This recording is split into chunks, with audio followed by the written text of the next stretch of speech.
Hi, my name's Reed Howard. I'm a professional golfer, and I also just passed my level 2 TPI certification in power. And one of the things I decided I wanted to do a video on was actually accelerating and decelerating muscles, the way that they actually affect speed in the golf swing.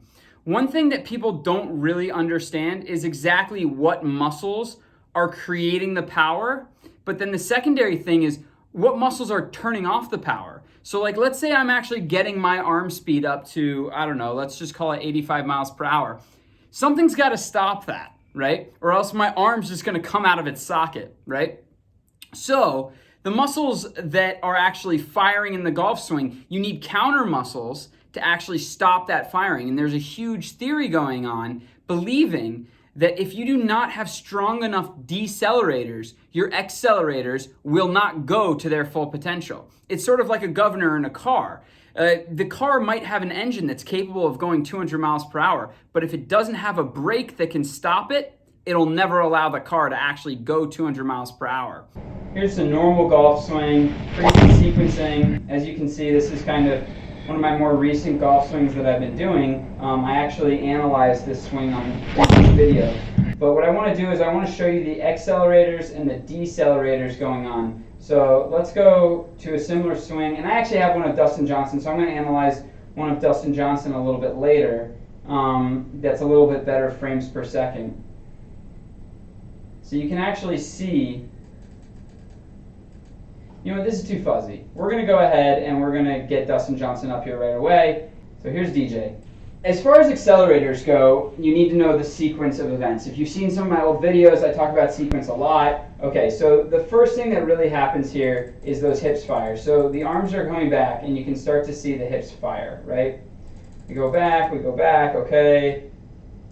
You can see the club's coming back, but the hips are going forward, right? Club's still going back, hips are going forward and rotating. You can see it hard. Okay, so now the lat is stretching. The lat is stretching hard.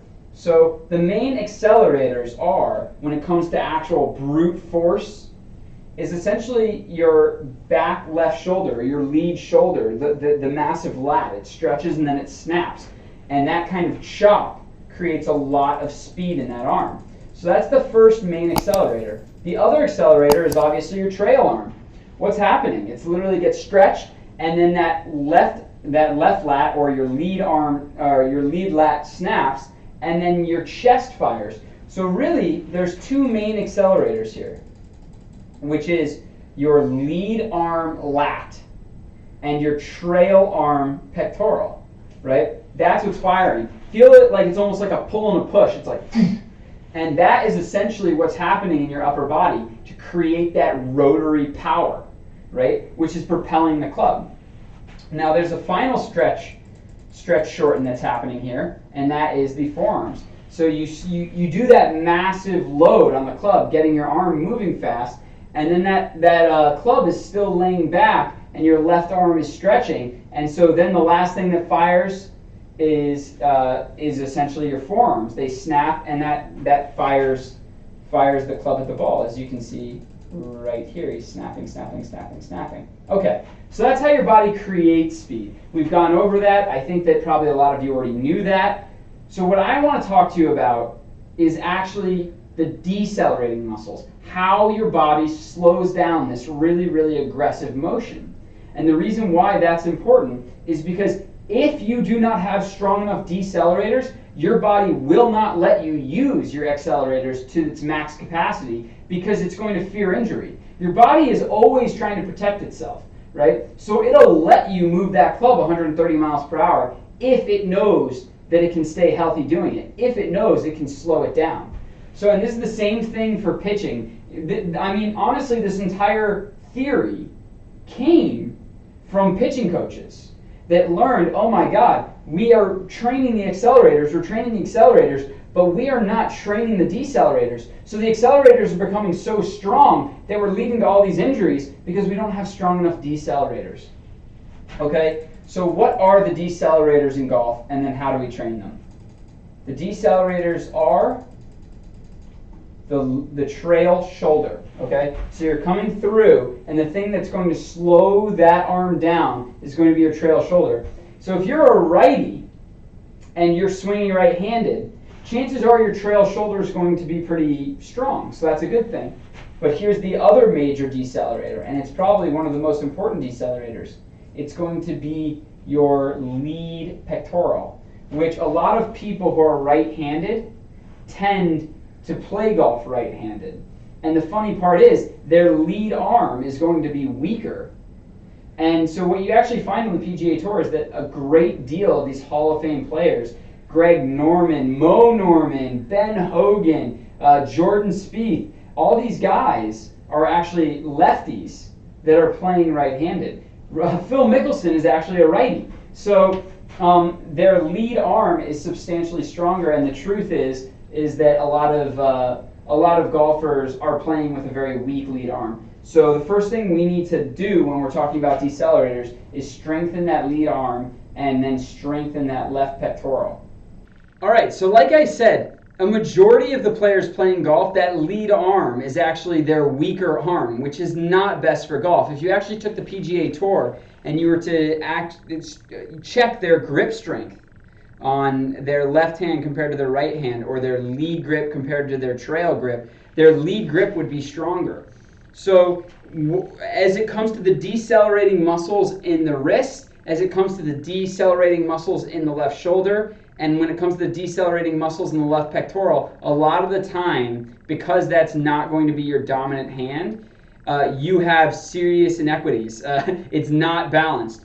So the first exercise that I wanted to give you guys is just a way to kind of beef up your lead arm. Now, it doesn't mean you can't do it with your trail arm, but this is a lot more important when it comes to your lead arm. So, and before I give you guys this exercise, you need to know, if you feel pain, don't do this. This is for someone that actually has a healthy shoulder and is literally just trying to find ways to improve their golf game. So this is a great way to develop grip strength, shoulder strength, and left pectoral strength. Okay, so what we're going to do is, this is a 26-pound dumbbell, which is a moderate weight, but this is really going to beef up your wrist and grip strength, and then also improve that shoulder and left pectoral strength. We're going to swing this thing up so that it's straight up. Okay, now right now, in order for this thing not to fall, my left arm is having to grip it very, very tightly. And then you slowly but surely lift up, and then you walk around like this. Now, what you have to understand is I am having to grip this very hard, not for it to fall. You sling it up, you grip it very, very tight, and then you go up, and you just walk around. You just walk around for a few seconds, and when it starts to get tired, which it actually is, you just go down nice and easy. Okay? And then you go down. Okay? What that's going to do, if you do that, let's say 2 or 3 times, once or twice a week, that's going to really strengthen your lead arm, that's really going to strengthen your lead shoulder, and that's really going to strengthen your lead pectoral muscle, which is going to solve a lot of problems when it comes to decelerators. Another great way, I took a weighted club. This is an old wedge. What I did was I took off the grip, I put in a bunch of, honestly, like out of a 12 gauge, pellets, or you could put sand in the shaft, and then I actually put a bunch of weighted tape around the grip. So this is kind of a heavy wedge, a very, very heavy wedge. And you see a lot of golfers, right? Oh, they can juggle with their dominant arm. Well, this doesn't really help me with my decelerators at all. Your lead arm is more important when it comes to the decelerators. So just develop the ability to juggle with your left arm. So, I worked on this quite a bit. It doesn't happen overnight. But what you want to do is you want to just develop the ability to juggle with your left arm. You're going to improve your lead arm wrist strength. You're going to improve your left arm coordination. And then you're going to improve, because you'll see if you do this with a weighted club, you'll start to actually get quite tired. And so it'll improve the strength in your left shoulder. And it's just a fun way to build up that strength that you take for granted in that lead arm.